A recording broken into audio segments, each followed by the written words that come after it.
What is the one thing that you would say Solo need to adopt as a skill or attitude or an approach that helps them to consistently meet client expectations? Quite a difficult conversation you have to have with yourself. Because I really thought I knew marketing. I mean, I did marketing. It was when I did my honors degree, that was my top performing subject. I know the principles of marketing. I can put a marketing strategy together, but actually to reach the audience that I needed to reach wasn't necessarily my marketing strategy in its right space, right? So that was a difficult conversation for me to have. I always thought I couldn't do sales because in a corporate environment, it's not a skill that you practice a lot.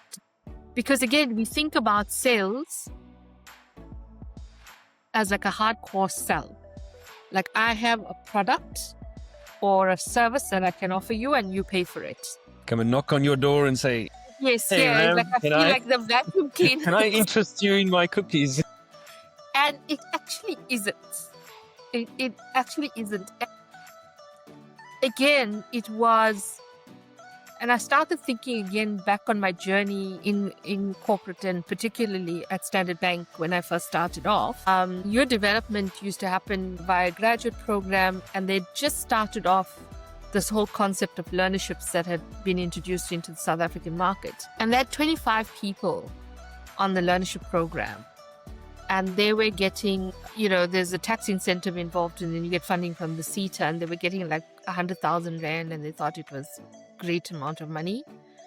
And I managed in 1 year, I can't remember which year it was, the tax incentive we got back from SARS was close to 250 million rands. It was the single largest tax incentive, tax deduction that the bank could claim at that point in time, and I received over 60 million Rand worth of funding from the CETA. And then I realized that I was actually doing sales without actually calling it sales, was the ability to influence people to do, I know you want to run this program, but if we do it like this, we can get this and we can get this and we can get this. And then going to the CETA and saying, hey, we're looking at this qualification, it doesn't quite meet the match, we're massaging it a bit because this is the opportunity we could provide young people.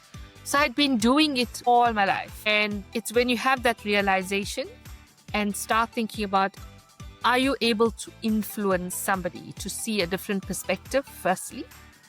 Are you able to show benefit or value that could add to that particular individual or that business? And can you actually deliver it? Those are the three things that you need to worry about.